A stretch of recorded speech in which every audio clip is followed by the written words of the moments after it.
The memoir, a shrine to form. A memoir is a monument to personal identity, a way of saying, I was here.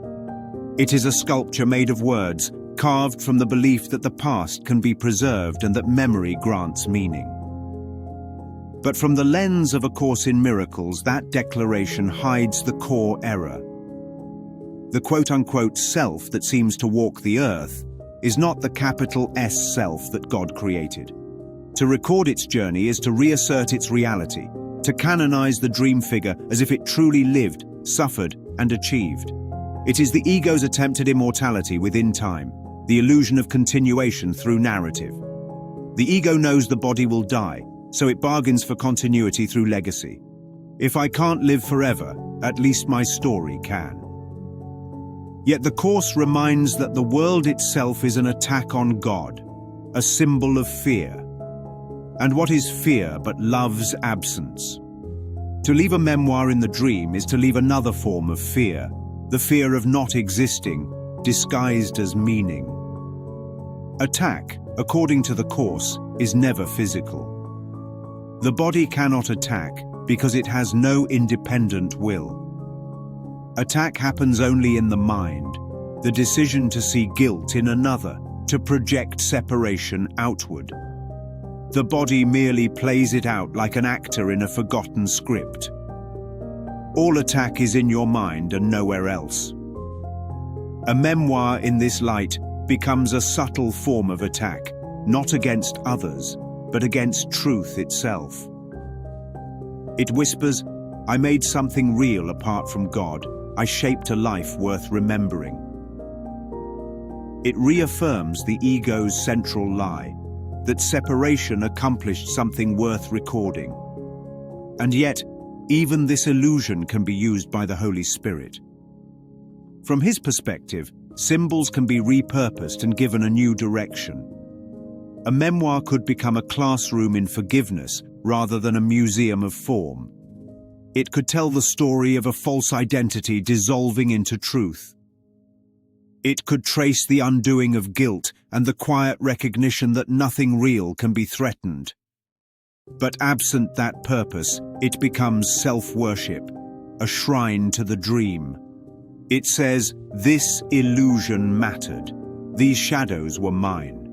Remember me for how beautifully I played the part.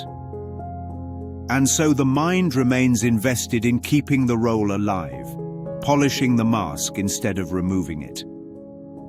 This is the paradox of time's library. The ego offers 1,000 books, each telling a different story, each reinforcing difference, personality, and chronology. Each declares, here is my unique angle on the same unreality. But the Holy Spirit offers one book, one author, one message repeated infinitely. You are still as God created you. To read that single book 1,000 times is to deepen into the same unchanging truth. Every page dissolves into the same eternal sentence. I am as God created me. To read 1,000 books is to wander endlessly through variations of forgetting. It is the ego's version of eternity, endless change, endless novelty, endless delay. Truth doesn't multiply, illusion does. And so the question arises, so what? When the story's punchline lands in that silence, when the mind no longer needs to be someone, what remains? What remains when there is nothing left to prove, nothing left to record, and no audience to convince? The memoir of the quote-unquote self always ends with death.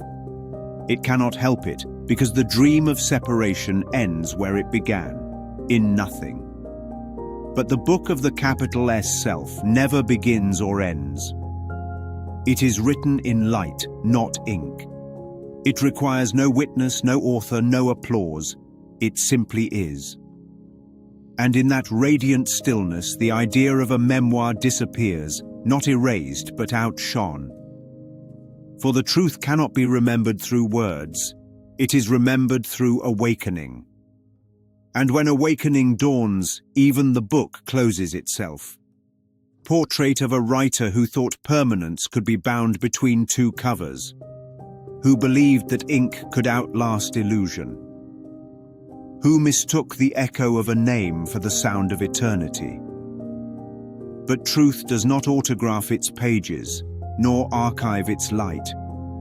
It needs no memoir because it never left the mind that wrote it. And when the last word fades, when the story's end is met with perfect silence, something greater than the author remains. Not a signature, not a story, just the capital S self, awake at last, turning the final page of time in the Twilight Zone.